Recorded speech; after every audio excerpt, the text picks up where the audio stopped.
Hey guys, Tech Flash here. In this video, I want to touch a little bit on the upcoming Galaxy Fold devices.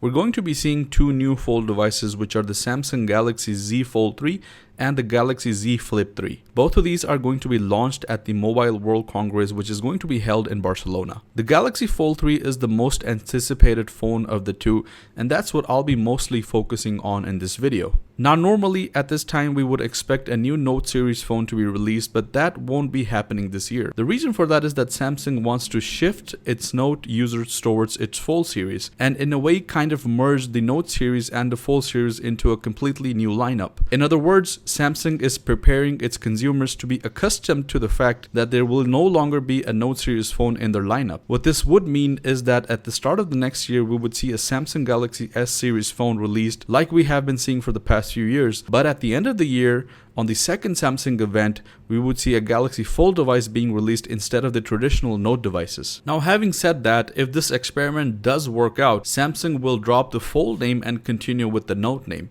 Now, although your phone will technically be a Fold device, it will still carry the Note name. In simpler terms, the next expected Note 21 will be a foldable flagship device. If we talk a little bit about the design of the Z Fold 3, the back of it and the camera lineup are going to be exactly the same as the current S21 Ultra. To give you an overall picture, the front of the phone will be similar to the last year's Fold 2 device with the back of the S21 Ultra. We will also see the S Pen support, but this pen won't be the one we normally see with the Note devices.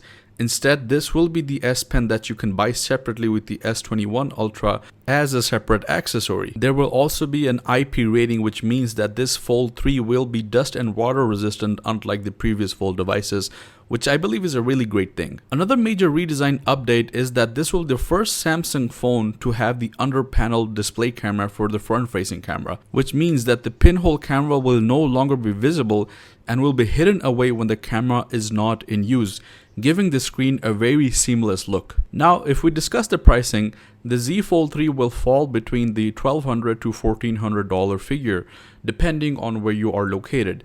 And you might be thinking to yourself, how can a newer Fold device be cheaper than its previous generation model? But there's a very good reason for that. Now, as I mentioned earlier, the Galaxy Z Fold is targeting and trying to catch the attention of the Note users. Considering the fact that the Note devices are usually cheaper than the Fold devices, Samsung wants to make sure that they don't scare away the Note users and keep it at a cost which will still be very intriguing to them. We can expect the Galaxy phones to be launched in July, so we're less than a month away from seeing the new foldable flagship phones. That will be all for this video. Just quickly wanted to recap a few details of the Fold 3 and what we will be seeing at the launch in Barcelona. If you enjoyed this video, please give it a like, and if you're new to the channel, please subscribe, and I'll see you guys in the next one.